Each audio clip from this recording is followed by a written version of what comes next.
The doorbell rang at 6:41 p.m., 20 minutes before our 10th anniversary guests were supposed to arrive. I wasn't expecting anyone, and when I opened the door, a woman in a navy suit stood beneath the porch light. She introduced herself as Rachel Moore, the outside attorney for Daniel's company. My stomach tightened because Rachel never appeared without paperwork. She glanced at the roses behind me and asked whether Daniel was home. I said yes, but I didn't invite her inside.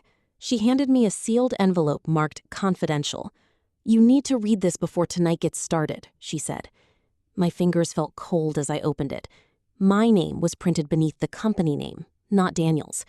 Inside was a board notice dated August 12th, 2026, concerning the company's pending $8 million financing round. A paragraph near the bottom gave the controlling shareholder authority to trigger an emergency governance review. I read that paragraph twice. Daniel had spent years telling people I was only his wife. The document reminded me that I controlled 51% of the voting interest. Rachel watched my face and quietly asked, "Do you still want to have this party?" I looked toward the dining room, where our wedding photograph stood between two arrangements of white roses. "Yes," I said. Then I folded the notice and slipped it into my purse. Daniel was upstairs laughing, completely unaware that an unexpected visitor had just changed the meaning of our anniversary. Before midnight, his business partners would be walking out of our house in silence. Daniel and I met in Chicago in 2015, inside a co-working space near Fulton Market. He had a startup pitch deck and impossible confidence. I had worked in operations and finance, so I knew how to test whether the numbers could survive. We married 18 months later. In March 2018, his company nearly collapsed. Payroll was short by $180,000, a vendor had threatened legal action, and an early investor had backed out of the next funding commitment. Daniel came home after midnight, dropped his laptop on our kitchen counter, and whispered, "I think I ruined everything." I used $180,000 from my savings and brought in an angel investor through a Delaware LLC I controlled. The emergency bridge agreement gave that LLC 51% of the voting interest. Daniel signed because he trusted me and was desperate. The company survived and grew. Daniel became CEO and the public face.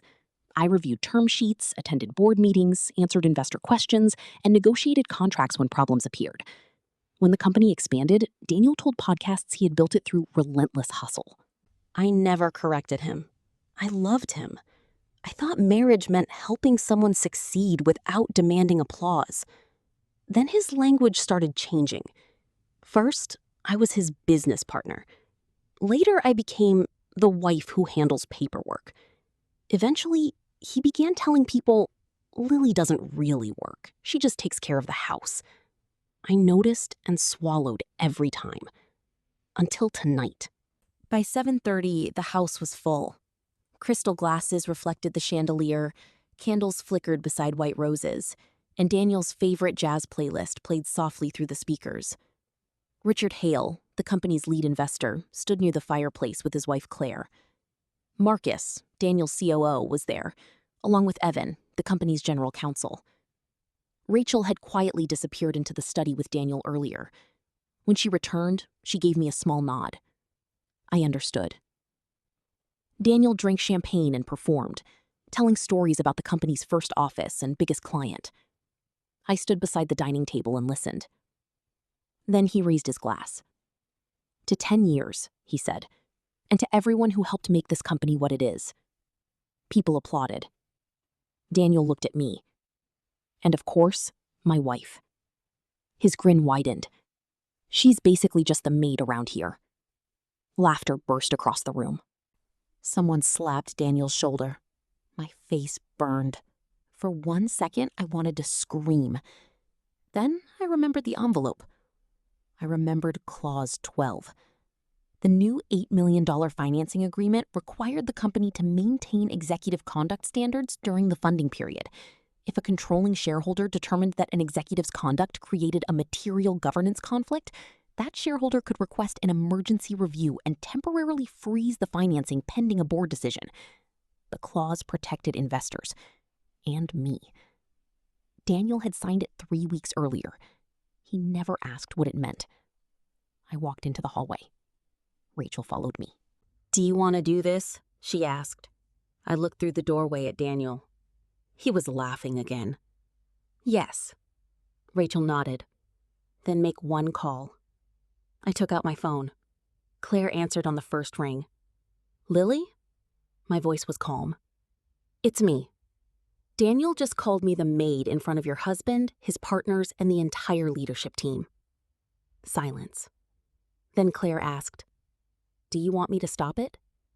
I looked back at the room. Yes, I said. Tell Richard I'm exercising my rights as controlling shareholder. Freeze the funding tonight and schedule the emergency review for 8 tomorrow. Claire exhaled. Are you sure? I watched Daniel raise his glass again. I've never been more certain. I ended the call. For 3 seconds, nothing happened.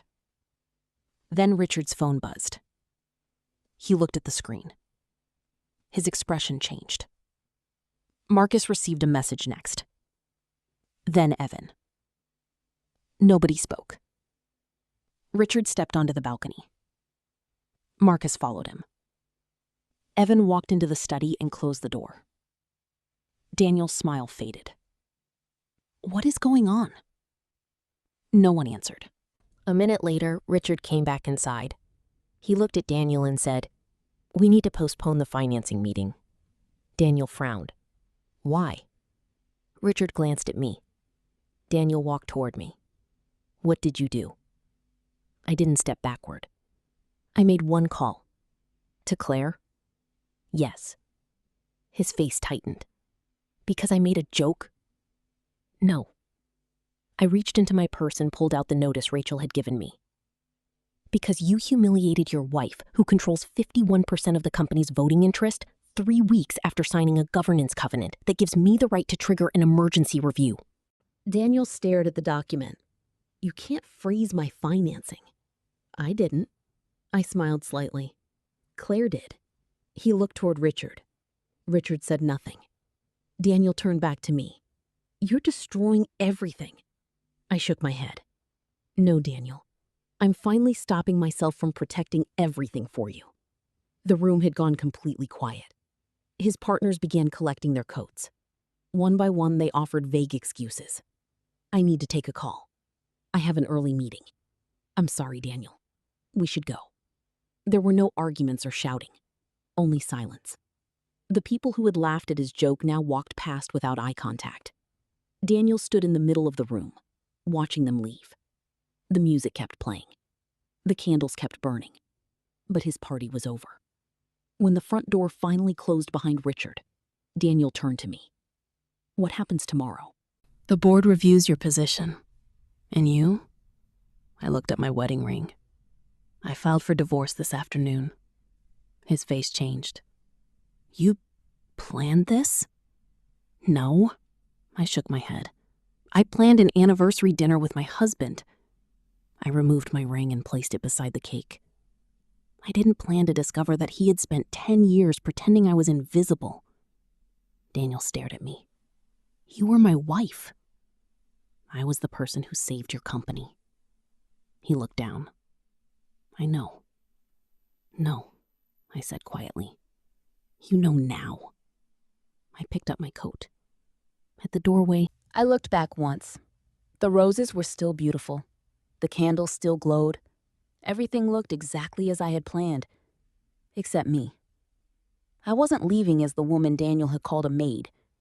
I was leaving as the controlling shareholder, the woman who had funded the company when nobody else would, and the person who had finally decided that love was not supposed to require humiliation. The next morning, Daniel stepped down as CEO, pending a permanent leadership transition. The financing was restructured, the investors stayed, and my LLC retained its controlling interest. 2 weeks later, I moved into my own apartment. For the first time in years, I slept without wondering how much of myself I had to sacrifice. Daniel thought the most powerful person in the room held the champagne glass. He was wrong. Sometimes power is a sealed envelope. Sometimes it is 51% hidden inside a Delaware LLC. Sometimes it is simply the courage to make one call. He called me just the maid. I let him laugh. Then I made the call that made his partners leave in silence.